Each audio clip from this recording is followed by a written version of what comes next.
أعوذ بالله من الشيطان الرجيم. بسم الله الرحمن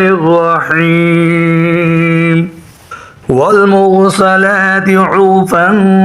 فالعاصفات عصفا والناشرات نشرا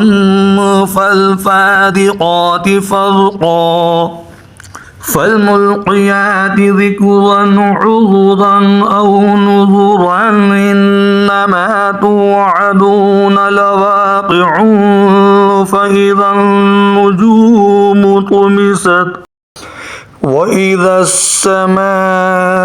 فرجت وإذا الجبال نصفت وإذا الرسل أقتت لأي يوم أجلت ليوم الفصل وما أدراك ما يوم الفصل ويل يومئذ للمكذبين ألم نهلك الأولين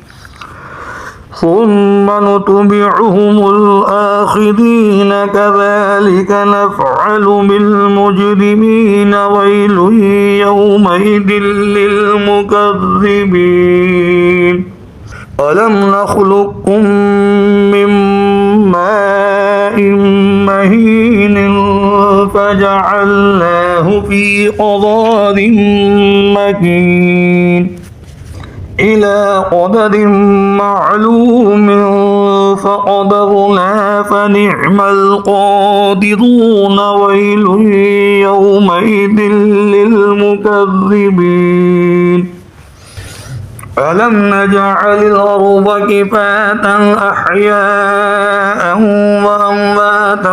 وجعلنا فيها رواسي شامخات وأسقيناكم ماء فراتا ويل يومئذ للمكذبين انطلقوا إلى ما كنتم به تكذبون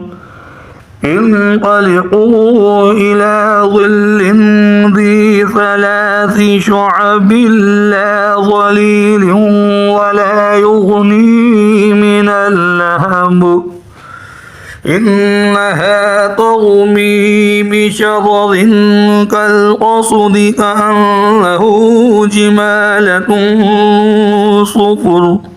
ويل يومئذ للمكذبين هذا يوم لا ينطقون ولا يؤذن لهم فيعتذرون ويل يومئذ للمكذبين هذا يوم الفصل جمعناكم والأولين فإن كان لكم كيد فكيدون ويل يومئذ للمكذبين إن المتقين في ظلال وعيون وفواكه مما يشتهون كلوا واشربوا هنيئا بما كنتم تعملون إنا كذلك نجزي المحسنين ويل يومئذ للمكذبين كلوا وتمتعوا قليلا إنكم مجرمون ويل يومئذ للمكذبين وإذا قيل لهم اركعوا لا يركعون ويل يومئذ للمكذبين فبأي حديث بعده يؤمنون صدق الله العظيم.